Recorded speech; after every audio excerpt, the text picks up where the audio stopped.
So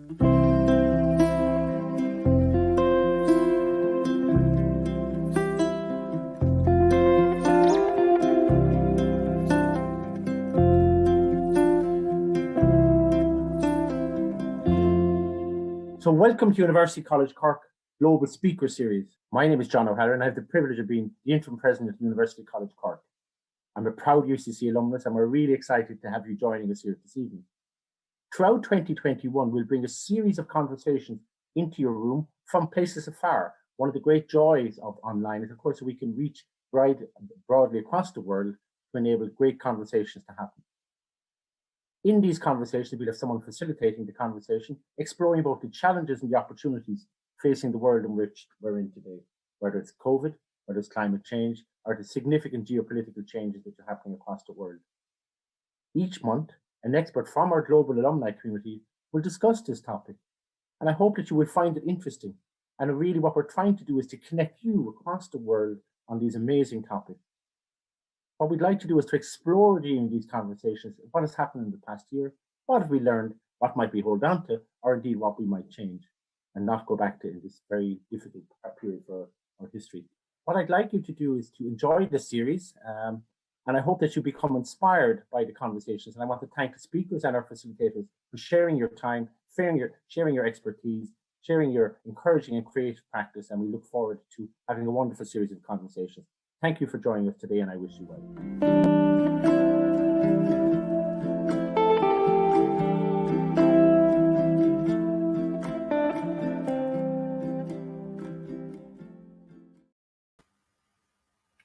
Welcome to the fifth conversation in UCC's Global Speaker Series. We're delighted to welcome our distinguished guests this evening. Sean Doyle was appointed Chief Executive of British Airways in October 2020 and Chairman in April 2021.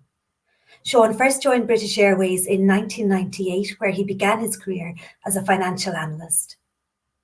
During his time at British Airways, Sean has held a number of senior roles, including Finance Director of BA Cargo, Head of Corporate Strategy, and Executive Vice President of British Airways Americas. In 2016, Sean was appointed to the Executive Management Committee as Director of Network Fleet and Alliances. As part of this role, Sean was accountable for network and fleet planning, airline partnerships, and oversight of British Airways business units at London Gatwick and BA City Flyer. Prior to his appointment as Chief Executive of British Airways, Sean was Chief Executive of Aer Lingus since January 2019. Sean is a graduate of University College Cork. Thia Hennessy was appointed Dean of Cork University Business School at University College Cork in 2017. With a history of business education dating back more than a century, the Business School at UCC is Ireland's largest provider of undergraduate business education, with a student body of more than 3,500. Thia is also Professor of Agri-Food Economics and has published more than 200 articles and reports on a range of issues, including the impact of public policy on farm performance, the implications of climate change and environmental policy on food production, and the role of technological developments in the food sector. In addition to her role as Dean, Thia holds a number of directorships and serves on the board of Teagasc, the Agriculture and Food Development Authority of Ireland, and the Irish Management Institute. Thia is also the Honorary Secretary of Cork Chamber of Commerce. This evening, Sean and Thia are going to discuss the challenges and opportunities facing the travel and aviation industry. Sean and Thia, a very warm welcome to you both. Thank you, Karen. Thanks, Karen. Welcome, everybody. Welcome, Sean. Thanks for taking the time to join us this evening. Thank you, Thia. It's great to be back talking to people from Cork and UCC alumni. I have very fond memories of my time there. Fantastic. I'm coming to you from the campus. That's the roof of the Honan Chapel behind me. And Sean, we've been having a very wet, cold and damp May here in Cork. So we're looking forward to hearing those fasten your seatbelt signals and getting out of here and seeing a bit of sun. So looking forward to chatting to you this evening about the future of aviation. Yeah, you and I both. I was reflecting the last time I spoke to people from Cork, I was speaking at the Cork Chamber of Commerce breakfast, and it was the 12th of February 2020. And I was talking very positively about the prospects for Aer Lingus and all of the expansion. And of course, we were about 8 days away from the pandemic breaking in earnest. So I'm hoping this could be a sort of a bookend in a more positive way. That we're talking not to Cork people again, but talking about ways we can come out the other end of what's been, a period like no other, really. Yes. But like you, I can't wait to fasten the seatbelt and get back to Cork, actually. Yeah. We all miss, especially, being an exile, so to speak. Yeah, and I was at the event that morning actually as well, Sean, and it was, I suppose, a period of great celebration for Cork because there had been so much business development ongoing in the city and a lot to look forward to. It's been a difficult 12 months. But, before we talk about the future of the aviation sector, I want you to take you down memory lane for a little while first, because you graduated with a commerce degree from us here in UCC in 1993. And I suppose if we could reflect, first of all, on your memories of UCC, how would you have described yourself as a student? Were you very studious or sporty, or student politics or the student bar? What were you into? Some of the things you mentioned, definitely. So I probably did a fair bit of socializing, and I was quite heavily involved in the UCC hurling club, where I was secretary for a couple of years. And to be honest, I think my academics took a back seat. I probably didn't hit my stride academically until a little bit later. But it was a fantastic time. I think, the college was very small and intimate, and we were all probably green around the ears coming up to UCC, enjoying the freedoms of college life. But a lot of great people I met who I still keep in touch with. I've got friends from UCC all over the world, a number of them in Australia, and I attended the BCom reunion a couple of years back, and that was a great evening. And you do see people from UCC pop up all over the place doing great things. So it's an institution, I think, which spreads its wings far and wide, and I'm very proud to be an alumni. But at the same time, I think the experiences were great. I was just looking back, UCC produces 1,000 business graduates a year. Back then, I think the BCom class was about 200, 220. So it was a much smaller faculty. It was also, I think, quite geared towards maybe, professions like chartered accountancy. So I think, the ambition that UCC has shown in building out to be Ireland's, premier business school, both for undergraduates and postgraduates, is great to see. Because I think, Cork is entrepreneurial, and we seem to produce, very strong business people and business leaders. So I think we're playing to a strength here. Fantastic. And I mean, it's great to hear that you've stayed active in your network and attended reunions and all of that as well, because that's something we really try to encourage our graduates to do now. And international students, I suppose, is a new feature of the university as well, maybe from the time you were there. And we have quite a number of international students in the business school now. So we might come back to that later when we're talking about aviation. You must be modest when you were saying you didn't hit your academic stride, because within about 20 years, more or less, of your graduation, you were CEO of Aer Lingus, and from there on to being CEO of British Airways.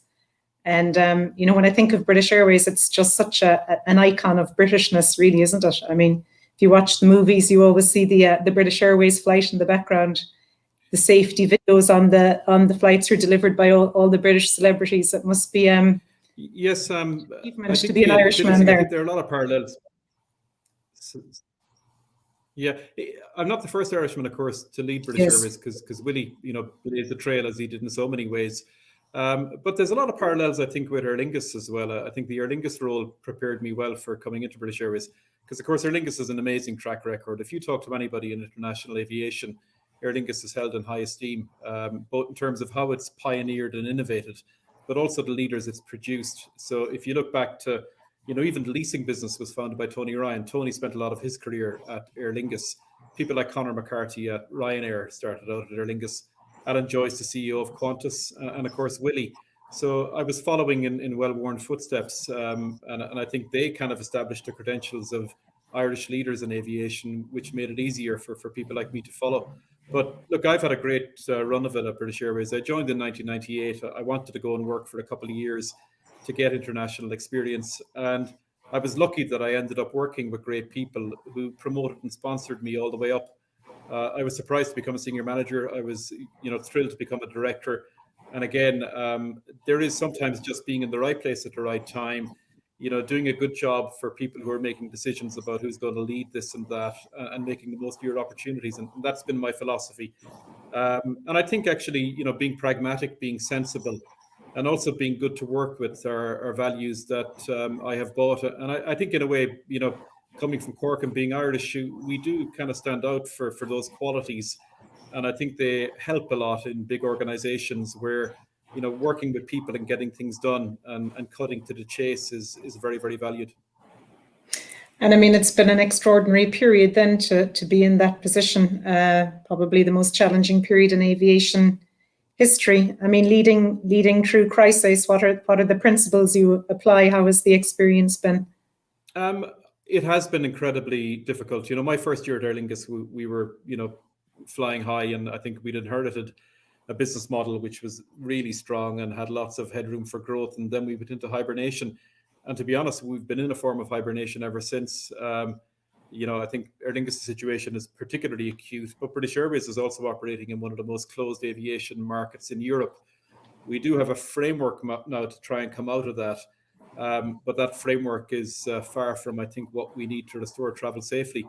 So I think, what you do in a crisis, I think you act quickly. I think in a way you got to put a premium on speed rather than perfection. And, they say a strategy which is basically 80% executed, but executed quickly is sometimes better than waiting for 100% perfection. And in a crisis, I think you've got to move to very quick decision making. You can actually pull a lot of energy through the organization because you can de-bureaucratize an awful lot of governance. And I think when people kind of have a set of milestones and priorities in front of them, you'll be surprised how people can respond and show real leadership. And like we've wound up and down our network all through the year. I never remember coming into Christmas when, things like the Kent variant were breaking. We were getting notifications every day about markets we couldn't fly to. And we were basically operating in an incredibly dynamic situation. And you do see some people really come up and pull their weight. And that's quite inspiring. And the thing I would say, I've identified a lot of people who are great leaders for the future in a crisis. They become battle hardened, they become decisive, they become resilient. So a crisis isn't all bad news. I think you can galvanize an organization around it. I think what you've got to do is place a fair bit of trust in people, because you can't micromanage a crisis. You've got to work through the organization. You've got to set direction. You've got to give freedom. And I think if you get it wrong sometimes, you can't look over your shoulder. You just got to keep on looking forward. Yeah. The other thing I think you've got to do as well, really, is kind of set expectations. You've got to avoid false euphoria in this crisis. And there were times when aviation looked like it might come out the other end, and then we get a setback. So I think you're self-centered is important. Yeah. So hopefully there's a lot of light at the end of the tunnel at this stage. I know you're more advanced in the UK now with your vaccination program, but even here in Ireland, it's really taken off over the last few weeks. We've had the news during the week about the digital cert, the green cert for travel. Do you see light at the end of the tunnel at this stage? When do you hope to get back to some sort of normal service? Yeah, I do see light at the end of the tunnel, but we also need political will to get out there and restart critical sectors of the economy. And the UK, like Ireland, is an island. It relies on connectivity. It relies on aviation for a service-based economy. We've got to be open for business. I was on a call last year with Irish business leaders, and there was one comment that struck me as being incredibly telling. And it was from one of the heads of the multinationals here. And he said, look, if you want to buy the farm, you've got to walk the land. And if you look at Ireland's economic model and the reliance on foreign direct investment, you can't stay closed for business for too long. Otherwise, I think people will go to places where they can walk the farm and where they can invest.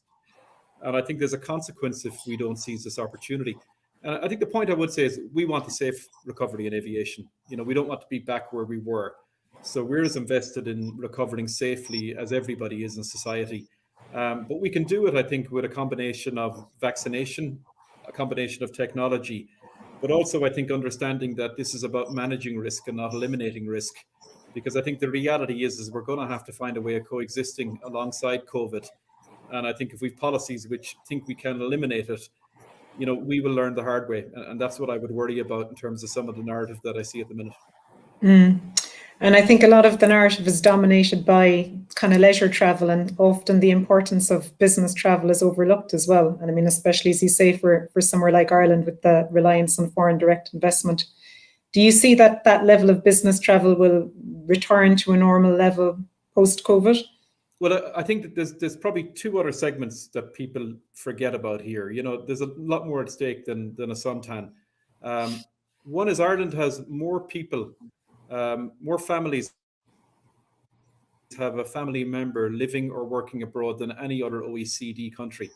And they've been separated from their families for over 14 months now. So there are real personal and emotional stories of people not being there for the passing of their loved ones, not being there for births or milestones in their lives. And I think that is, building up a big emotional burden on kind of the way we live our lives. Ireland is a very global, outward-looking country, and or people have traveled all over the world, and they do want to come home, and they will come home and behave responsibly. And I think we should recognize that and respect that. But secondly, I think business is very important. Business travel will probably lag, the leisure and what we call the visiting friends and relatives segment, but it will recover. I think you do business with people, not organizations. People like to work face to face. I think there will be more remote working through Zoom and Teams, but also I think there's a lot of activities such as that require collaboration, creative input, and face-to-face interaction. And one thing we do see is a growing dissatisfaction with remote working. I was speaking to consultancy and accountancy firms, and they're finding it hard to imbue the type of culture they need when their workforce is completely remote. So I do see business recovering, but at what pace, it will take time. Yeah, I mean, I do think people have fatigue at this stage of Zoom calls and virtual working. So getting back, meeting people face to face is very important, and very important for all those global teams as well. Like when you look then, I suppose, I know you're not with Aer Lingus anymore, but obviously the situation in Ireland will be of great interest to lots of people tuning in tonight. Lots of worrying developments over the last few weeks, especially around regional connectivity, and the viability of Shannon Airport, Cork Airport. How do you think that's going to fare in the future? Yeah, I think, I'm not surprised that things have had to get to where they've got to. The one thing I would say about Aer Lingus is there's a great set of leaders there who, will manage the business through the crisis. And I've worked with Lynn Embleton closely down through the years at British Airways. And, she'll be very honest about what it takes to recover the business. And I think Aer Lingus has two challenges. One, it's got a surplus of, resources in the short term, but it also needs to understand how it has to compete in the long term. And I think that the business is having to tackle those in tandem and in parallel. Regional connectivity is very important, but I think, the answer probably lies with policymakers and government about what they're going to do to enable aviation to recover by, having a framework and something to plan against, because that's been absent. You can't keep on putting it on the long finger. It's very important that, airlines can make decisions about when they can reinstate service, when they can re-employ people, because it doesn't happen overnight. And secondly, I think we can't take it for granted. These networks took decades to build up. And Ireland was remarkable because it built up an aviation network where 80% of the services in and out of Ireland were provided by the two homegrown carriers. And actually, Dublin had greater, reach into the North Atlantic than any other city of its size in Europe. So I think we set in a very, exalted position. I think Irish consumers were very fortunate to have choice and competition, but also have a great array of direct routings to very many places. And I think, policy and government have taken that for granted. And you can't leave it sitting, untended to and, uninvested in for too long. It just doesn't work that way. Yeah, and over the past number of weeks, we've heard from a number of the business leaders in the Limerick region of the multinational companies and how important the routes are into Limerick to keep that investment there and keep executives coming in and out. And I suppose there's a growing narrative that the government has let the aviation sector down, that there hasn't been a clear pathway out of this.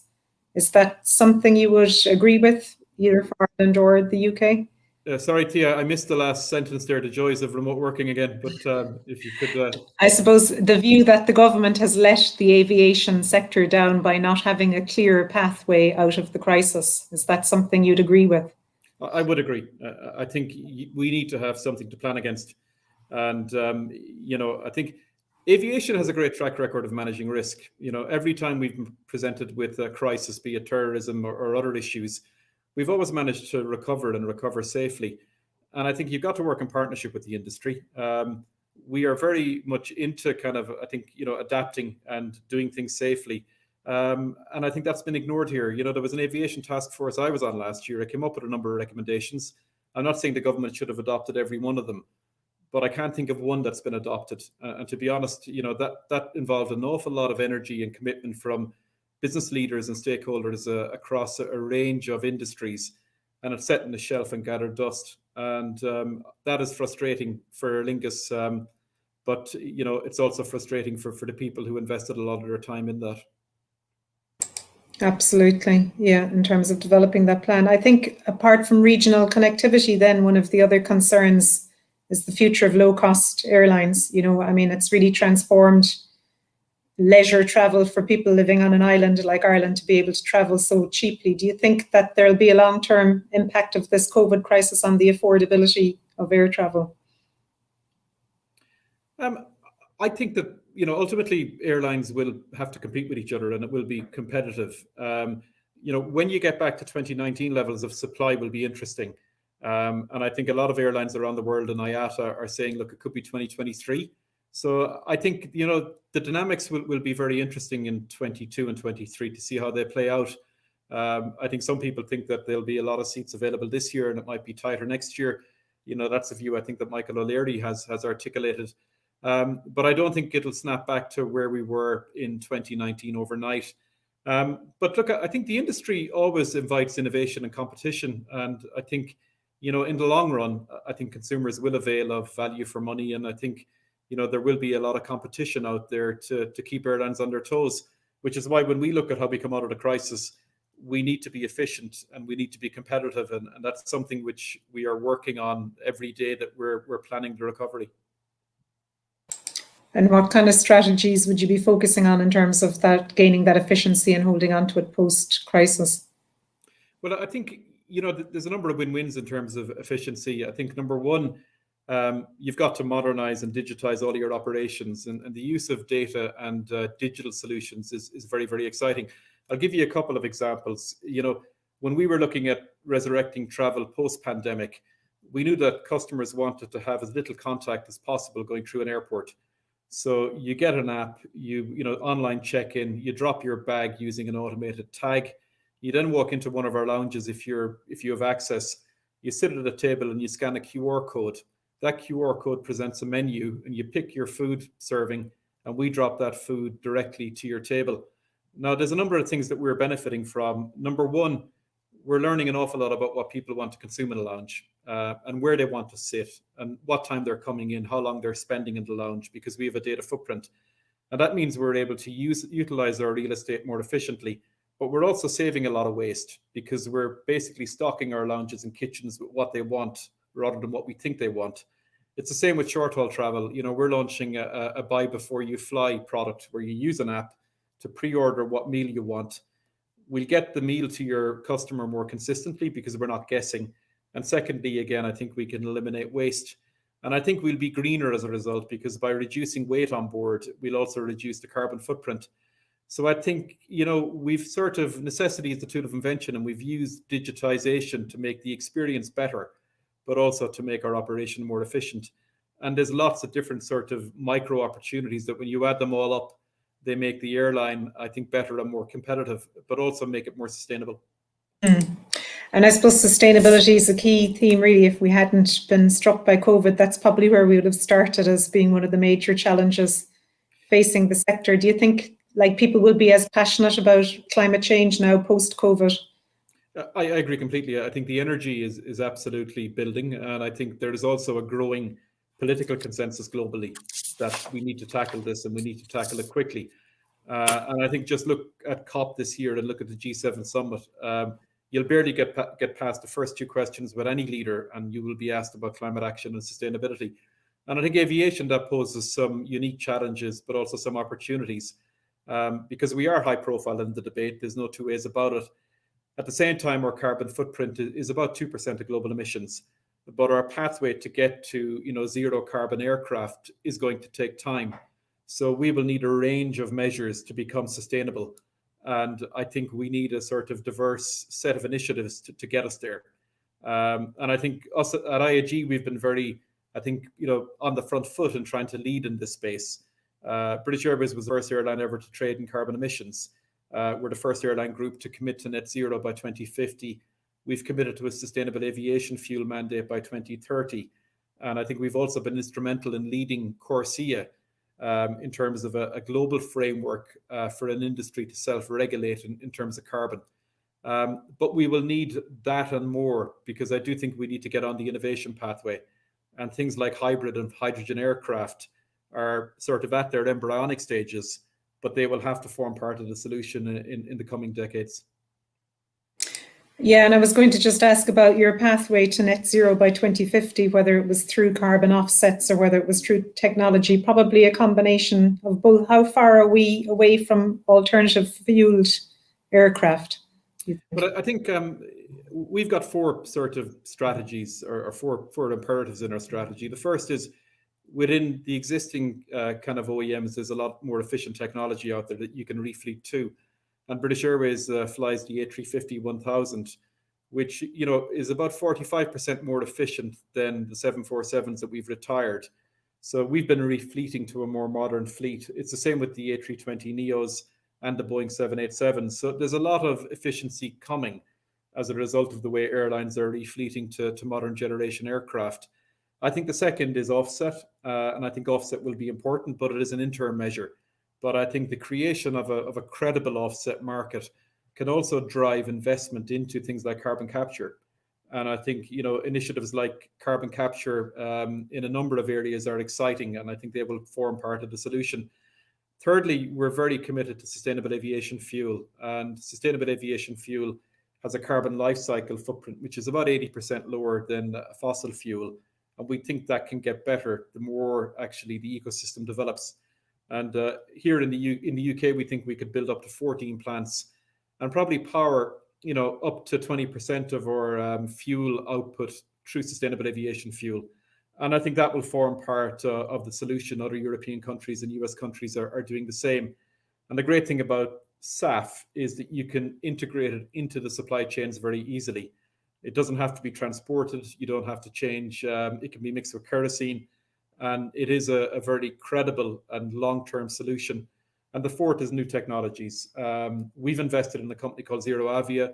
They're trialing hydrogen-based propulsion. They're getting propeller-based aircraft off the ground at the minute. The view is by the start of the 2030s, you may see narrow-body aircraft flying up to 90 minutes with either hybrid cell or hydrogen solutions. So I think that is gaining momentum. More investment is going to come. But I think for narrow-body operations, in about 15 to 20 years, you could see zero-carbon aircraft coming onto the market. But it will probably take that long, and that's why we need the other solutions to run in parallel. And I suppose when you look at the sustainability agenda, that climate change or carbon footprint is just one aspect of your reporting, your ESG reporting. Like, do the carbon offset projects give you an opportunity to invest in other social projects in developing countries, or is that a strategy you're looking at as well? Yeah, I think, the carbon offset market could be worth 50 billion by the end of 2030. And, what I do say, there will be activities in our economy that will emit carbon. And I think they will need to be offset. If you think about food production, that will emit carbon. If you think about, building and construction, that will emit carbon. Power energy production, I suppose, in automotive can get to carbon zero, but manufacturing as well will emit carbon. And, I think in that context, offset will fund projects that otherwise would have to be funded by governments or wouldn't be funded. And I think they can have very positive socioeconomic benefits. And you already see that happening in terms of, eco projects in more remote parts of the world, which are creating sustainable livelihoods as well as, I think, protecting carbon offset projects. So yes, I think they will form part of the solution. And I think the wider social benefits are quite powerful. The other thing I would say is I think, travel is deep-rooted. I think people want to do it. I don't think people have a problem with travel. I think there is a challenge with carbon. But I think the socioeconomic benefits of tourism and travel and the economic development that comes alongside what we do shouldn't be underestimated. And you just have to look around at what's happening to developing economies who've lost their tourism industries as a result of the pandemic. And I think it brings home to you that what travel enables and tourism enables is very, very important to the development of people's livelihoods in more marginal parts of the global economy. Yeah, and I suppose we could add to that from our own perspective the importance of international education and students and people traveling to study abroad and living abroad and having that experience and taking that knowledge home and applying it in their own countries. So, I suppose the demand for international education has gone through a blip in the current year or two, but we'd be hoping that the long-term prospects for that would be very positive as well, coupled with what you're saying there around tourism and that. And I think Ireland's got a great opportunity here, because I think the UK has developed a very strong overseas student business. And I think Ireland has a number of advantages. One, I think its institutions are growing in relevance and growing in terms of their credentials. But I also think that, Ireland being a dynamic place in terms of investment of business, its brand has grown and grown. But also, English language and being a gateway to Europe. These are unique kind of characteristics that Ireland can exploit, especially when you think about Brexit. So I think it's all to play for. And, I wish you the best of luck in pursuing that opportunity. It's very exciting. Thanks, Sean. And it's interesting you mentioned Brexit, because it was here on my list of things to ask you about. And I suppose geopolitical risk more generally, we were after an eventful weekend on that front with the landing of the Ryanair flight.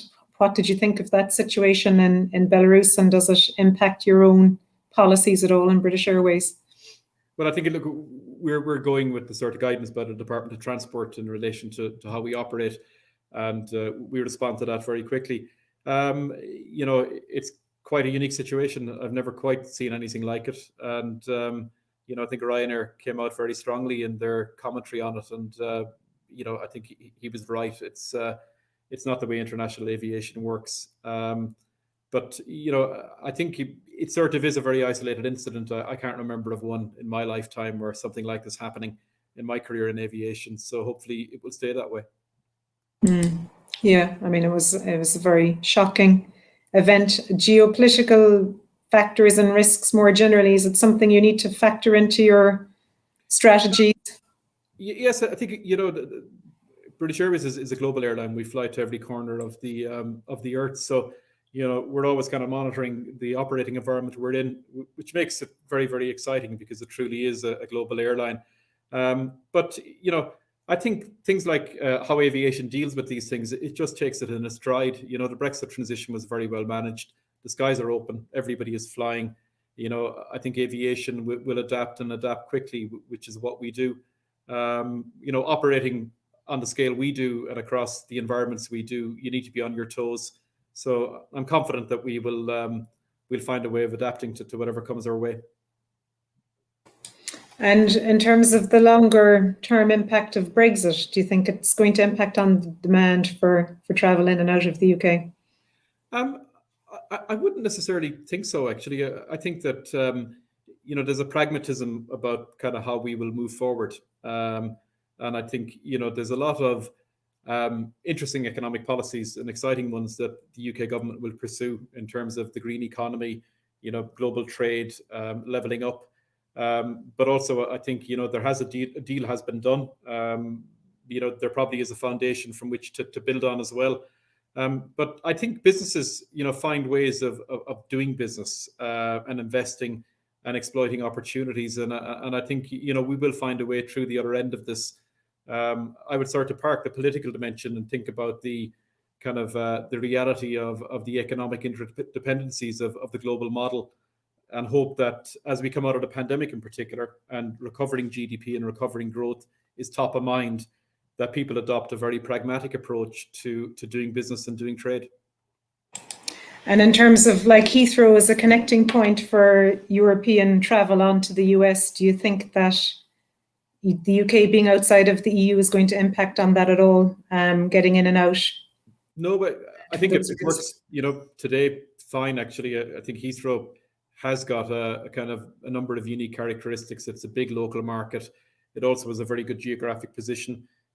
Dublin also was a great geographic position to flow traffic into Europe, because, before you hit London, you hit Dublin, and you're in front of all of the big connecting markets, including places like Africa and the Middle East. And I think, Heathrow will continue to compete with the other European hubs. So I wouldn't be concerned about its competitiveness or its relevance from that perspective. Great, thank you. I'd probably be more concerned about, the cost competitiveness of Heathrow based on kind of some of the things that, the airport want to do with it, rather than necessarily its relevance as an international gateway. And as British Airways, do you have good influence then over what decisions are taken in Heathrow? Well, I think a bit like in Ireland, we influence regulation. Heathrow is a regulated airport. It's a monopoly. I think it needs to be kept on its toes. It needs to understand that it needs to be competitive, and also that, as a private business, that it shares in the moral hazard and risk that everybody else does. And I think they're points that we have been making. And we would have made the same points as well about the regulation of Dublin Airport. It needs to kind of understand that it's a competitive industry. Airlines do a lot to stay competitive, and I don't think airports should be immune to that. Good, thanks, Sean. So we had asked people as they registered in advance if they wanted to submit some questions, and I've covered off quite a number of them there in terms of people's interest in sustainability and the carbon footprint and the pathway out of COVID. But we did have some questions, I suppose, from a more personal background in terms of your own experience in leadership and advice you could give people at the early stage of their career in rising through the ranks to the position of CEO. Do you have any words of advice you could offer people at a more early stage of their career, I guess, that are tuning in? Yeah, there's a couple of things I would sort of reflect on in terms of my own experience. One is, I think, you need to be curious about what you're doing. I think I love curiosity in leaders because they tend to peel the onion and get to the root cause. And part of, I think, being curious about your job is having a passion for it. And I was lucky in that I kind of joined aviation, not by a deliberate strategy. I just kind of saw British Airways were recruiting. I joined the company and I ended up just loving what I did and being very, very enthusiastic and passionate about aviation. And that drove me, I think, to be very curious and very analytical and very insightful. I think the second thing is my own experience is not necessarily to work too much on networking. I think what I would focus on is when you're working for somebody, it's very important to do your best to do a good job and maybe exceed their expectations. And if you can, kind of keep doing that, people will always want to, work with you. And, as they rise through organizations, you will probably go with them. And I think the third thing is sort of, modern companies are about collaboration and about behavior and about sort of being good to work with. You can be challenging, you can be demanding, but I think that the style in which you go about your business is important and that you can bring out the best in others and work with them.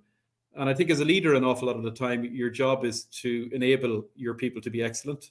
You've got to give them direction. You've got to give them freedom. I think you've got to also, hold people accountable when things aren't going to plan. Make sure we learn from our mistakes. But you want to create that energy that drives the organization forward.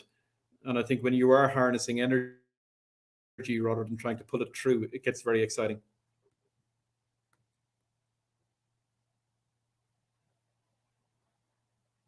Pilot recruitment and the impact of the COVID crisis on the grounding of many of the pilot employees in British Airways. How do you see the future prospects for pilots?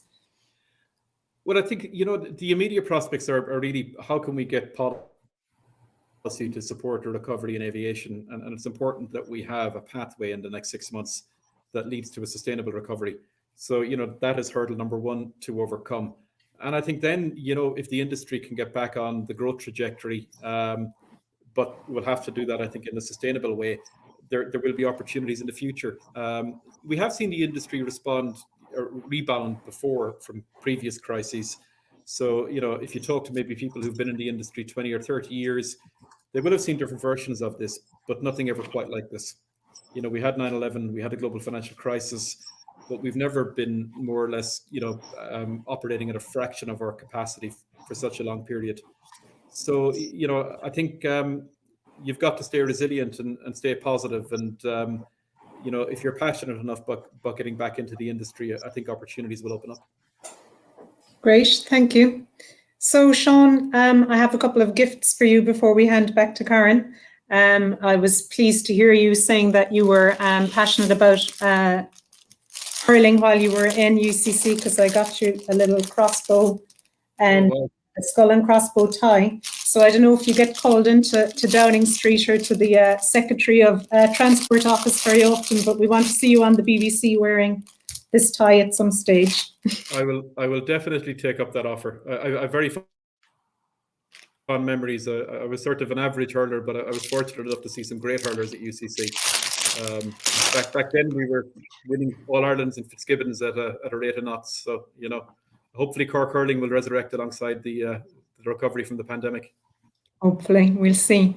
I presented your a similar gift to, I know, a friend of yours, Colin Hunt, as well, when I met him last year. It was actually one of our last public events before the COVID outbreak, and he said, "Thank you very much. I'll wear it the next time I'm going to the Oireachtas Committee on Banking." And I said, "No, we don't want to see you wearing it there where you're being hammered about some bad news story. So keep it for a good event." I will, of course. And we have another little gift here, Sean. So I hope you spent some time in the college bar when you were here, did you? I did indeed, and also the hostelries around the Western Road and Bandon Road. So I'm very familiar with the social side of it. Great. So I don't know how recently you've been in UCC, but we've built a new college bar, which is just across the plaza here from my office. And the old college bar, the one you'll remember, is now being converted into a sensory and a camp space for students with special needs. So the college bar was being pulled down, basically. And JP Quinn, the head of our visitor centre, went in to have a look, and he found a piece of the flooring in there. And he said, "God, I have great memories of standing on this floor as a student. I'm going to keep a piece of this for myself." And he took it back to his office, and somebody saw it and they said, "Oh, that's a great idea. Will you get me some of that?" So he has come up with this fantastic concept of framing the floor of the UCC Old College Bar, and it's available for alumni to have now. So our request is you hang it in the head office of British Airways. I will indeed. Everybody about how wonderful a place UCC is. I'll have I will definitely wear the tie, and that will take pride of place. But yeah, thank you very much. I'm very delighted to be here, number one, but I really appreciate the gifts. I'll look forward to. Great. Thank you. I look forward to picking them up. Okay, even better. When I can fly back to Cork. When you'll be flying back to Cork soon. Yes, I was doing some research over the last couple of days, and I read that you had been quoted in one of the British newspapers as not getting a chance to get home to visit your family. I'm sure the people of Youghal are very proud of your achievements, and they'll all be looking for cheap flights when they see you walking down the street. I'll do my best, but no, I'd love to get back. Yeah, it's look, my story is like a lot of other people's stories. We miss home, and we were used to coming back very frequently, but you know, hopefully that's not too far away. Yeah, well, we'd look forward to welcoming you on the campus. Sean, you're a great ambassador for the business school. As you've said, we've gone through a major transformation in business education in UCC, even in the period since you've been here in the early 1990s, and we have big ambitions to grow our international profile. So being able to count people like you that have such a major international profile among our alumni is a great advantage for us, and you're a great ambassador for us. So thank you, and we're very, very proud of all your achievements, and you're a great ambassador for the business school. Thank you, Thia, and best of luck with it all. I think it's very exciting what you're doing, and I'll be supporting from the sidelines. Brilliant, thank you. So at this point, we'll hand back to Karen. Sean and Thia, thank you for a really interesting discussion this evening on the various challenges and opportunities that lie ahead for the travel and aviation industry. It was really interesting to hear about all the innovations as well that are underway, especially in terms of sustainability. So thank you for joining us, and thanks to everyone as well who tuned in this evening. This talk will also be available to watch afterwards on the university's YouTube channel. Continuing the theme of challenges and opportunities facing society, the next talk in the Global Speaker Series will take place on June 23rd, when Ireland's Deputy Permanent Representative to the European Union, Ambassador Maeve Collins, will join Jean Van Sinderen Law, Associate Vice President and Director of European Relations and Public Affairs at UCC. So Sean and Thia, thank you again very much for joining us tonight, and wishing everyone a very nice evening. Thank you.